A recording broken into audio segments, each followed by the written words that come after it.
Bismillahirrahmanirrahim. Assalamualaikum warahmatullahi wabarakatuh. Selamat siang dan salam sejahtera untuk kita semua.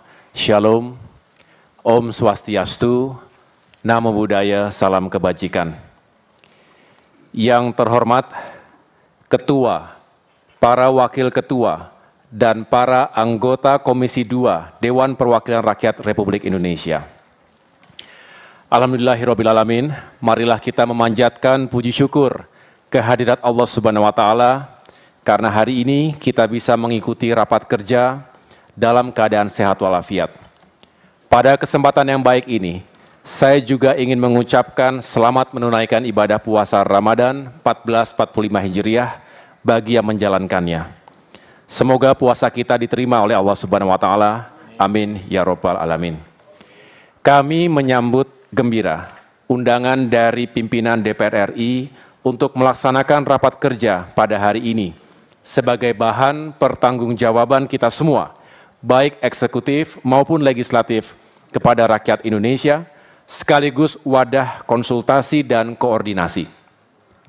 Ini forum yang baik bagi kita untuk saling bertukar pikiran, gagasan, persoalan, dan solusi yang terbaik, sehingga semangatnya adalah saling membangun sinergi dan kolaborasi.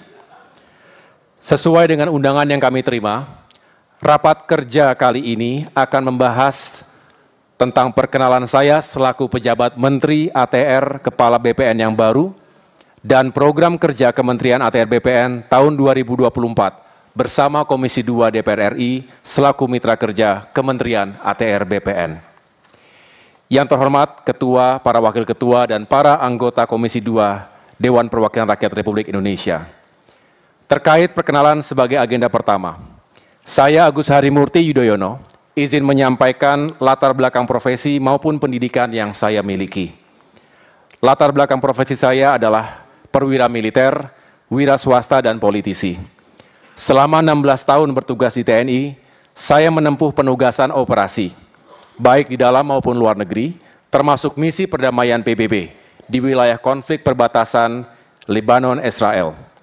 Pasca purna tugas dari TNI, saya berwira swasta dengan merintis beberapa usaha di bidang industri kreatif sejak 2017. Sedangkan sebagai politisi, saya menempuh karir politik selama 8 tahun terakhir ini, mulai dari jabatan ad hoc sebagai Komandan Kogasma Partai Demokrat hingga Wakil Ketua Umum, dan akhirnya terpilih secara aklamasi sebagai Ketua Umum Partai Demokrat masa bakti 2020-2025. Adapun terkait latar belakang pendidikan, saya adalah alumnus Akademi Militer tahun 2000, kemudian menempuh sekolah lanjutan perwira di Fort Benning tahun 2010, dan pada tahun 2015 melaksanakan pendidikan di US Army Command and General Staff College, Fort Leavenworth, Amerika Serikat. Selain itu, saya juga menempuh pendidikan umum program master di 3 universitas. Pada tahun 2006 di Nanyang Technological University, Singapura, bidang kajian strategis. Lalu pada tahun 2010 di John F. Kennedy School of Government, Harvard University, bidang administrasi publik. Kemudian pada tahun 2015 di Webster University, Amerika Serikat, bidang kepemimpinan dan manajemen. Dan pada saat ini saya sedang menempuh program doktoral bidang pengembangan sumber daya manusia di Universitas Erlangga, Surabaya. Sebagai tambahan latar belakang saya, di bidang sosial kemasyarakatan, saya adalah pendiri sekaligus pembina AHI Foundation sejak 2017, yang bergerak di bidang pendidikan, kesehatan, dan lingkungan hidup. Saya juga adalah co-founder The Yudhoyono Institute, TYI, sebuah lembaga think tank yang fokus pada isu-isu demokrasi, kesejahteraan, dan keamanan sejak tahun 2017. Pada tahun 2020, saya mendirikan Overlanding Indonesia, yaitu komunitas penjelajah dan pecinta alam Indonesia. Dengan latar belakang profesi, pendidikan, pengalaman dan penugasan, serta aktivitas sosial kemasyarakatan yang saya miliki, serta dengan dukungan seluruh aparatur Kementerian ATR BPN, yang hari ini hadir bersama saya, Bapak Wakil Menteri, Bapak Sekretaris Jenderal, Bapak Inspektorat Jenderal, para Dirjen, Eselon 1, dan tentunya juga atas dukungan mitra kerja kami, Komisi 2 DPR RI, insya Allah akan menjadi modal dasar bagi saya dalam memimpin Kementerian ATR BPN selama 7 bulan ke depan. Saya bersyukur sehari sebelum dilantik menjadi Menteri ATR Kepala BPN pada tanggal 21 Februari tahun 2024 menggantikan Bapak Hadi Cahyanto yang kini menjadi Menko Polhukam. Bapak Presiden Joko Widodo meyakinkan saya bahwa untuk memimpin Kementerian ATR BPN ini modal dasarnya adalah leadership dan juga manajemen. Hal ini menjadi motivasi yang kuat bagi saya untuk menerima dan menjalankan amanah ini. Yang terhormat Ketua, para Wakil Ketua, dan para anggota Komisi 2 Dewan Perwakilan Rakyat Republik Indonesia. Memasuki agenda kedua, tentang program kerja Kementerian ATR BPN tahun 2024. Kami izin melaporkan terlebih dahulu capaian kinerja realisasi pelaksanaan anggaran dan fisik tahun 2023. Berdasarkan DIPA tahun anggaran 2023, alokasi anggaran Kementerian ATR BPN sebesar 8.173.385.000 rupiah. Adapun capaian realisasinya sebesar 7.874.280.962 rupiah atau sebesar 97,56%. Sedangkan penerimaan negara bukan pajak (PNBP) tahun 2023 dari target sebesar 2,5 triliun rupiah.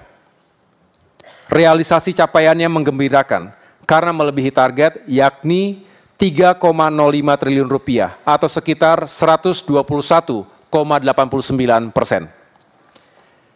Kementerian ATR BPN sampai dengan akhir tahun 2023 telah merealisasikan program dan kegiatan yang merupakan prioritas nasional. Ada 3 program yang sesuai dengan target, yaitu akses reform, realisasinya 100%. Peta zona nilai tanah, realisasinya juga 100%. Dan tanah, saya ulangi, dan data tanah ulayat, realisasinya 100%. Lalu ada 5 program yang melampaui target, yaitu dokumen persetujuan substansi RDTR, Rencana Detail Tata Ruang. Untuk kabupaten kota, realisasinya 116,98%. Peta tematik pertanahan dan ruang, realisasinya 143,29%. Peta bidang tanah, PTSL, pendaftaran tanah sistematis lengkap, realisasinya 101,87%. Data dan informasi P4T, penguasaan, pemilikan, penggunaan, dan pemanfaatan tanah, realisasinya 100,16%. Penanganan sengketa, perkara, konflik, dan kejahatan pertanahan, realisasinya 120,32%. Kemudian ada 2 program yang hampir mencapai target, yaitu SK redistribusi, realisasinya 98,15%, dan sertifikat hak atas tanah PTSL, realisasinya 96,24%. Hingga saat ini, dari target 126 juta bidang tanah, Kementerian ATR BPN sudah berhasil mendaftar 111 juta bidang tanah, di mana 90,9 juta bidang tanah sudah bersertifikat. Di tahun 2024, kami menargetkan dapat mendaftarkan 9 juta bidang tanah, sehingga akan tercapai 120 juta bidang tanah terdaftar pada akhir tahun ini. Insya Allah, pada tahun 2025 ada tambahan 6 juta bidang tanah, sehingga total terdaftar mencapai 100% sesuai dengan target pemerintah. Pendaftaran tanah memberikan economic added value.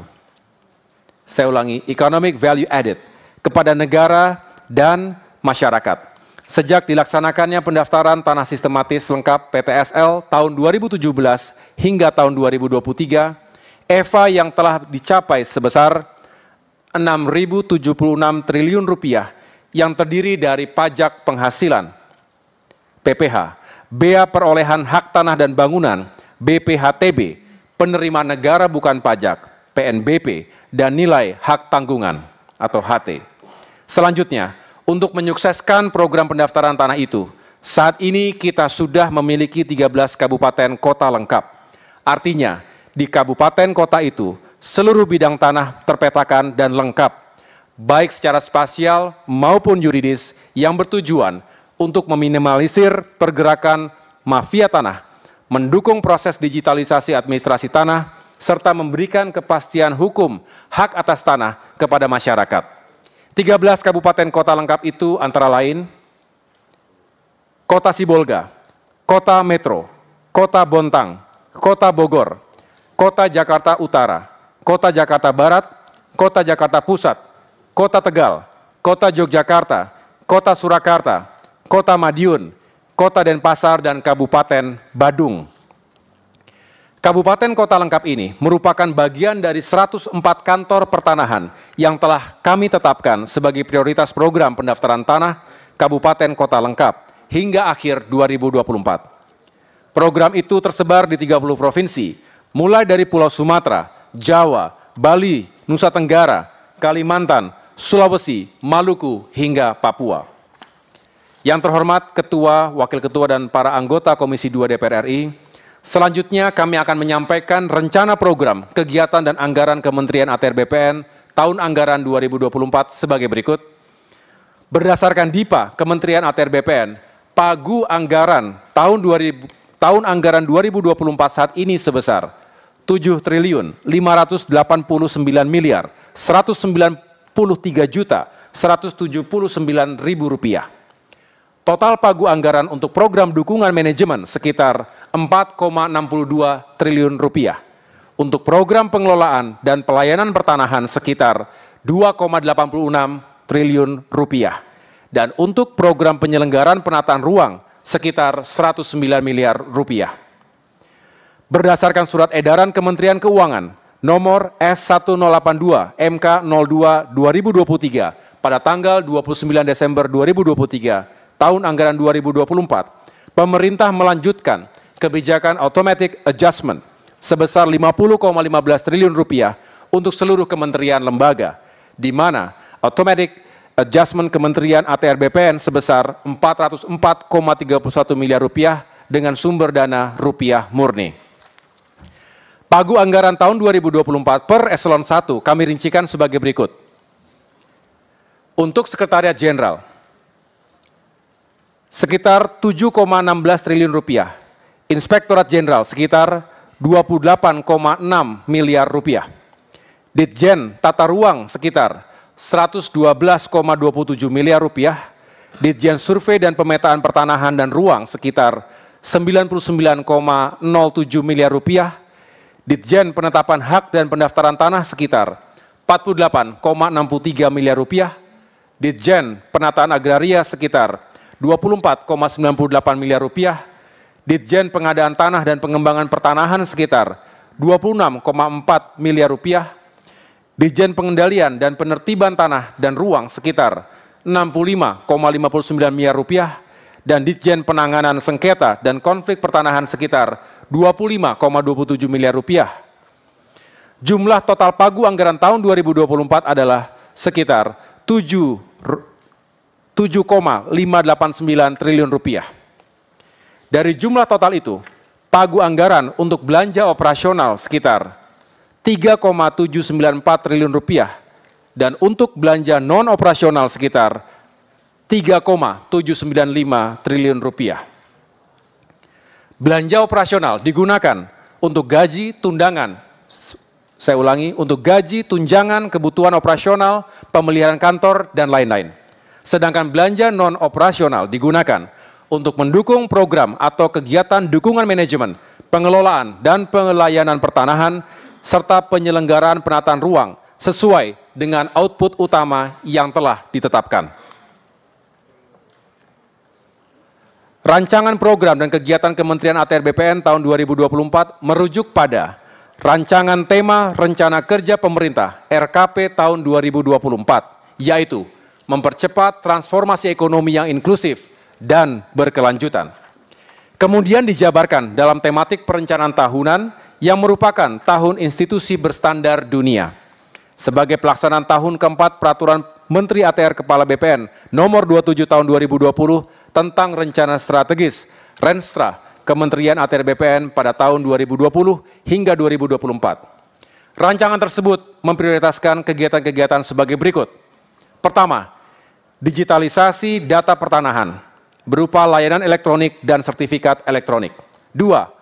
Percepatan pemenuhan peta panjang batas kawasan hutan.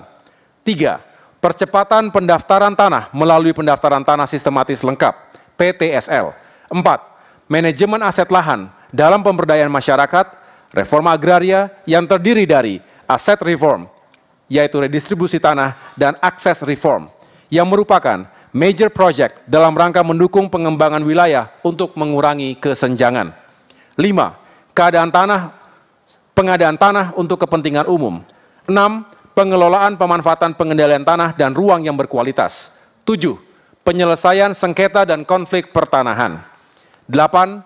Percepatan rencana tata ruang pada tingkat provinsi, kabupaten, dan kota. 9. Reformasi birokrasi di lingkungan Kementerian ATR BPN yang difokuskan pada penguatan kelembagaan, penerapan human capital management, penguatan kerangka regulasi, tata kelola dan layanan berbasis elektronik dalam rangka peningkatan kualitas pelayanan kepada publik, serta penerapan manajemen risiko dan manajemen strategi. Terhadap ketersediaan pagu anggaran tahun 2024, sebagaimana telah kami sebutkan sebelumnya, kami tetap berkomitmen untuk fokus dan berusaha secara optimal menjaga target-target prioritas Kementerian ATR BPN. Namun, alokasi anggaran yang tersedia di tahun 2024 tidak cukup untuk mencapai target tersebut.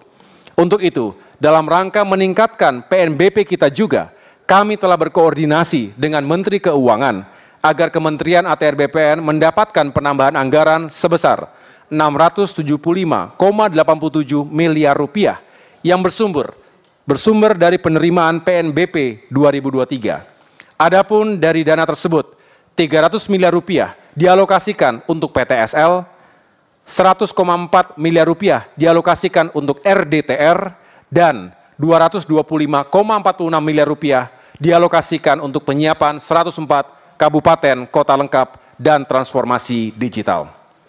Yang terhormat, Ketua, para Wakil Ketua, dan para anggota Komisi 2 DPR RI. Selain menjalankan dan melanjutkan program kerja dan anggaran tahun 2024 yang telah disusun oleh pejabat sebelumnya, kami juga akan melaksanakan 3 arahan Bapak Presiden sebagai prioritas utama yang disampaikan setelah kami dilantik. Arahan tersebut sebenarnya sudah menjadi bagian dari program kerja Kementerian ATR BPN. Tetapi kami akan lebih memastikan pelaksanaannya sebagai prioritas utama dan masuk dalam program 100 hari dalam intensitasnya, yaitu 1. Penerapan sertifikat tanah elektronik agar lebih masif. 2. Revisi PP nomor 18 tahun 2021 terkait pemberian hak atas tanah dalam mendukung pelaksanaan carbon trading. 3. Pendaftaran 120 juta bidang tanah melalui program pendaftaran tanah sistematis lengkap. Beberapa program prioritas lainnya adalah 1. Ikut menyukseskan pembangunan IKN dengan menyelesaikan 2086 hektar lahan tanah di sekitar kawasan inti ibu kota Nusantara di Kalimantan Timur dengan tetap menjaga rasa keadilan bagi masyarakat. 2. Mendukung terjaganya iklim investasi yang sehat, sekaligus hadirnya rasa keadilan bagi masyarakat, khususnya dalam penyelesaian kasus rempang di Kepulauan Riau. 3. Menyelamatkan aset-aset negara, diantaranya dalam penyelesaian kasus hukum Hotel Sultan Jakarta. 4. Memberantas mafia tanah yang menyengsarakan rakyat dan merugikan keuangan negara. Terkait mafia tanah ini, memang memerlukan penanganan khusus. Belum 2 hari menjadi Menteri ATR Kepala BPN, ribuan pesan melalui telepon seluler dan juga media sosial melaporkan aksi para mafia tanah. Saya lalu menyusun rencana untuk memberantas para mafia tanah ini. Ada 2 strategi. Strategi pertama, pencegahan. Kegiatan pencegahan dilakukan dengan mendorong proses sertifikasi secara masif. Dengan adanya sertifikat, rakyat memiliki kepastian hukum. Pencegahan juga dilakukan secara internal melalui kerjasama yang intensif dengan aparat penegak hukum, baik kepolisian maupun kejaksaan. 2 minggu lalu kami melaksanakan kegiatan pra-operasi pencegahan dan penyelesaian tindak pidana pertanahan. Lalu dilanjutkan dengan kegiatan rapat kerja nasional yang dihadiri oleh para Kepala Kanwil dan Kepala Kantor Pertanahan se-Indonesia, saya menegaskan tidak boleh lagi ada oknum atau pejabat internal yang justru disengaja ataupun tidak disengaja terlibat dalam praktik-praktik tindak pidana pertanahan. Saya juga telah menginstruksikan kepada Inspektorat Jenderal untuk melakukan pengawasan internal secara ketat. Pendekatan preventif tentu jauh lebih baik dibandingkan pendekatan represif. Tapi, jika ada oknum yang melanggar, kami akan bertindak tegas sesuai dengan aturan yang berlaku. Sebaliknya, jika pejabat itu sudah bekerja sesuai dengan aturan, maka saya tidak akan membiarkan ada pejabat Kementerian ATR BPN yang masuk penjara akibat ulah mafia tanah ini. Saya akan bela dengan menggunakan seluruh cara dan sumber daya yang kita miliki. Komitmen saya adalah menegakkan kebenaran dan keadilan di institusi Kementerian ATR BPN. Strategi kedua, penindakan. Setiap laporan masyarakat yang masuk akan kami proses dan lakukan penyelidikan. Jika terbukti bersalah, maka akan diproses secara hukum. Minggu lalu, saya baru saja kembali dari Surabaya untuk mengungkap mafia tanah di Jawa Timur. Korbannya bukan saja masyarakat, tetapi juga pejabat daerah. Tanda tangan salah satu kepala dinas dipalsukan oleh para mafia tanah ini. Ini sudah keterlaluan. Kegiatan pengungkapan mafia tanah itu akan kami terus lanjutkan di beberapa daerah lainnya. Hal ini untuk membuktikan bahwa zona integritas di Kementerian ATR BPN bukan hanya sekedar formalitas. Dan gebuk mafia tanah ini bukan hanya sekedar jargon, melainkan aksi nyata.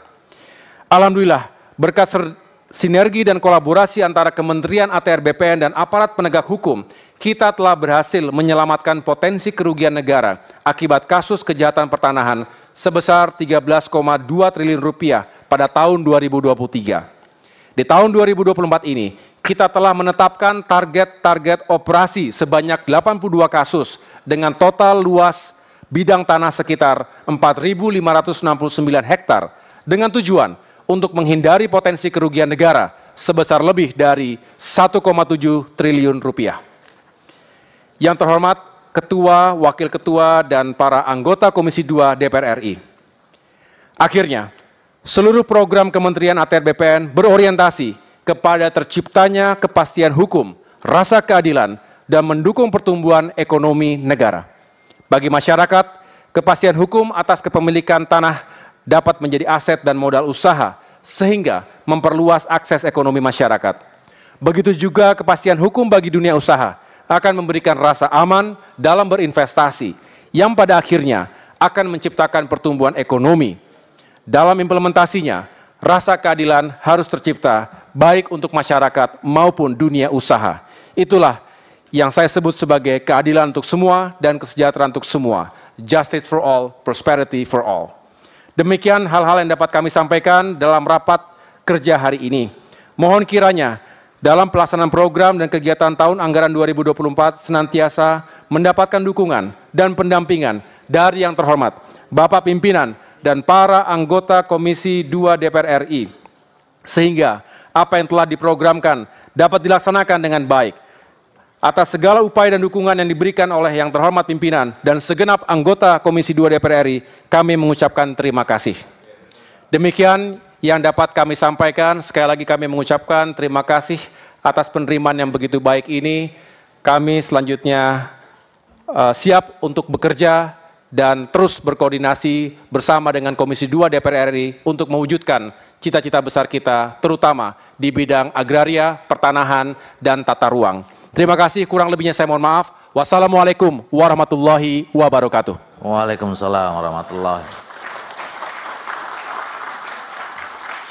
Terima kasih Saudara Menteri.